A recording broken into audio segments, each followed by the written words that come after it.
Aha. Bir tüp daha patladı. Efendim amca.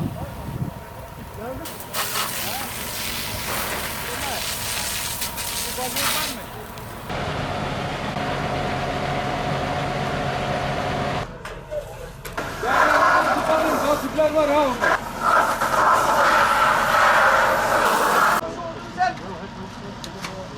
Abi hortumu kurtarsana.